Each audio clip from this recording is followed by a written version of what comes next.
वैसे तो आप किसी पहचान के मोहताज नहीं हैं, फिर भी हमारे नए दर्शक जुड़ते हैं उनके लिए आपका परिचय और आगे आप पार्षदी का जो चुनाव लड़ रहे हैं उसके बारे में थोड़ा विस्तार से बताइए।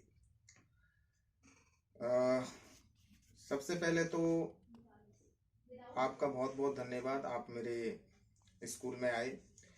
और जैसे कि आपने सही सुना है कि मैंने वार्ड नंबर 19 से भावी पार्षद उम्मीदवार के लिए, ये मैंने नहीं सोचा, ये पूरे वार्ड नंबर 19 की जनता ने सोचा है। जितने भी मेरे पेरेंट्स हैं, जितनी भी सोसाइटीज़ हैं, जितने भी लोग हैं, उन्होंने जिस तरीके से मेरे को मोटिवेट करा आगे बढ़ने के लिए इस लाइन में कि एक इस बार वार्ड नंबर 19 में एक एजुकेटेड या यंग यूथ को हम चुने। तो इसमें मेरी सोच नहीं है, इसमें ऑलमोस्ट मेरी 3-4 दिन से हर वार्ड नंबर 19 से जनता के साथ मीटिंग हो रही है, चाहे वो मेरे पेरेंट्स हों, चाहे मेरे नियर बाय हों। सब ने मुझे एक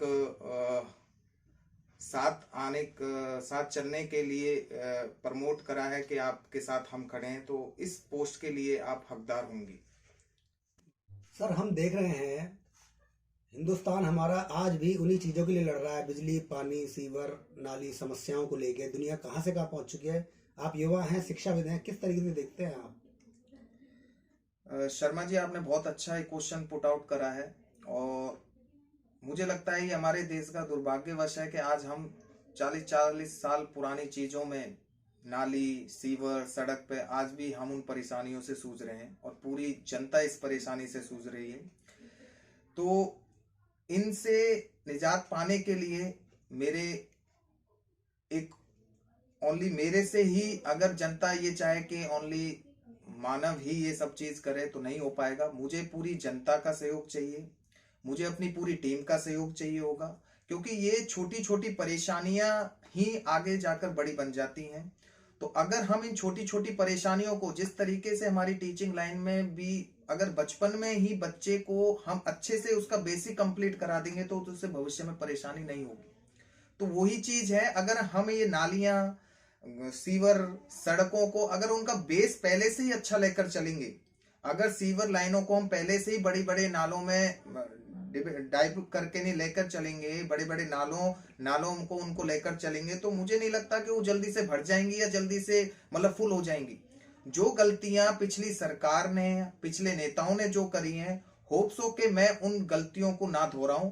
क्यों, हमें अपना काम एक एजुकेशन लाइन की तरह ही राजनीति को करना है।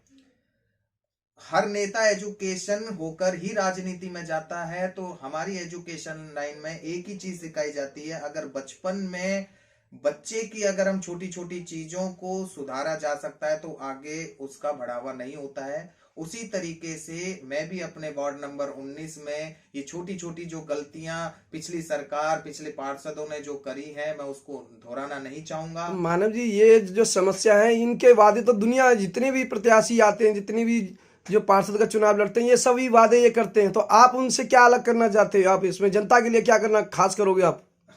देखिए, वादे तो सभी करते हैं और मैं अपनी जनता से यहाँ वादे करने के लिए आपको नहीं बुलाया है।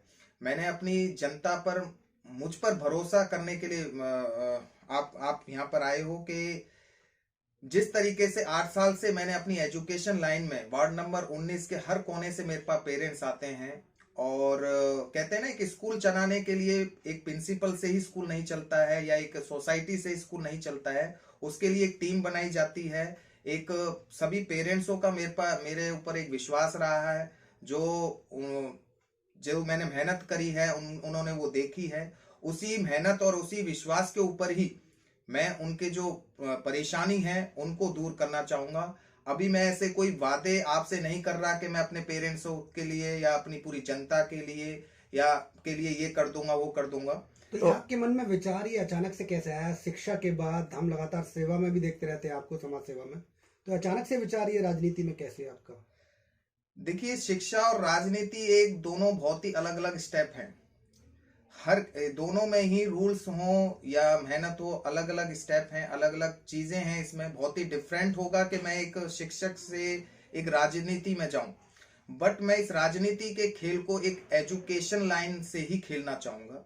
मैं इसमें ना ही नेताओं की तरह एक स्पीच देना चाहूंगा, ना ही उनकी तरह बड़े बड़े वादे करना चाहता हूं। मैं इस लाइन को भी एक जिस तरीके से मैंने एजुकेशन लाइन में अपने जनता का वार्ड नंबर 19 में विश्वास जीता है कि हाँ, इस लड़के ने अपने 8 साल की मेहनत और विश्वास से जब अपने स्कूल में अपने विश्वास से और अपनी मेहनत से ऊंचाइयों पे ला सकता है, तो क्यों ना मैं अपने वार्ड नंबर 19 को भी उस ऊंचाई पर आपके ले जा सामने बहुत सारे सीनियर धुरंधर रहेंगे राजनीति में, और आप बहुत नई उम्र के युवा हैं, तो आप कैसे उस चीज को हैंडल करेंगे? देखिए, आज जो हमारे प्रेजेंट पार्षद जी हैं, सतीश भाई साहब हो गए हैं, और बहुत बड़े बड़े नाम हैं हमारे वार्ड नंबर 19 में। सबकी मैं रिस्पेक्ट करता हूं, सभी मेरे इज्जतदार भाई हैं, बड़े हैं मेरे से। मैं तो उनसे भी सलाह लेने की कोशिश करूंगा कि उनसे भी मैं राजनीति में किस तरीके से काम किया जाता है और किस तरीके से अपनी जनता को खुश करा जा सकता है, किस तरीके से उनके कामों को इजीली कराया जाता है। तो मैं चाहूंगा कि वो भी मुझे एक सलाह दें, और मेरे बड़े हैं, और मैं तो सबके सहयोग से ये चुनाव लड़ना चाहता हूं कि वो भी मेरा सहयोग दें इस चीज में, और मेरे को आगे बढ़ने की मेहनत मतलब। जैसे आपको जनता का जो समर्थन मिल रहा है, अगर आप जीत कर अगर आते हो तो क्या आप जनता के लिए सबसे पहले क्या करना चाहोगे? देखिए, ये तो सौभाग्य वाली बात होगी अगर मैं जीत कर आता हूं। सारे जनता का वार्ड नंबर 19 का मेरे पास आशीर्वाद रहेगा अगर मैं जीत कर आता हूं। तो सबसे पहले जो आपने क्वेश्चन पुट करा, मैं क्या करना चाहूंगा, तो सबसे पहले हर जनता के बीच में बैठकर पहले उनकी परेशानियां से मैं डिस्कस करूंगा कि सबसे ज्यादा उनको किस चीज की परेशानी है, क्योंकि बहुत सी ऐसी परेशानी है जो मेरे सामने ही फेस हो रही है, क्योंकि मैं भी जनता के बीच में ही रहता हूं, मेरा स्कूल भी जनता के बीच में ही है। तो जो जो उन्होंने परेशानियों से सूझे हैं, वो मेरे को भी बहुत सी परेशानी हुई है। चाहे वो सबसे बड़ी जो परेशानी हमारे वार्ड में है पानी की है, सेकंड जो परेशानी आती है हमारी सीवर लाइन की है, थर्ड जो परेशानी आती है हमारी सड़क की है। तो सबसे पहले मैं चाहूंगा कि इन तीनों चारों चीजों पर काम किया जा सके। हर पेरेंट्स की, चाहे वो बुढ़ा जैसे मैं देखता हूं कि बुजुर्ग महिलाएं होती हैं या बुजुर्ग लोग होते हैं, उनकी पेंशन्स के लिए उनको इधर उधर भटकना पड़ता है। छोटी मोटी चीजें, चाहे पार्षद के उनके सिग्नेचर हो, उनके लिए भटकना पड़ता है। तो मैं चाहूंगा कि इन सारे कामों को एक इजीली तरीके से किया जाए, जिस तरीके से मैंने अपने स्कूल में इजीली तरीके से हर पेरेंट्स के क्वेश्चनों का आंसर दिया है, सॉल्यूशन निकाला, तो उसी तरीके से मैं इस लाइन में भी पूरी जनता को एक शॉर्ट आउट मतलब सॉल्यूशन निकालूं उनका। मतलब आप एक नेता नहीं, एक बेटा बनकर काम करना चाहोगे? देखिए, ये तो मैंने शुरू से ही सोचा है कि अगर मैं राजनीति में आया हूं तो एक एजुकेशनल ही बनकर इसमें घुसूं, ना कि एक नेता बनकर। और मैं सभी का बेटा या भाई एक रिश्ता बना के चलूंगा, जिस तरीके से मैंने अपने स्कूल में अपने बच्चों के संग एक फ्रेंड सर्कल की तरह रहा हूं, पेरेंट्सों के संग उनके साथ रहा हूं। क्योंकि आज की जनता एक रिस्पेक्ट चाहती है। कहावत है, give respect and take respect, इज्जत दो और इज्जत लो।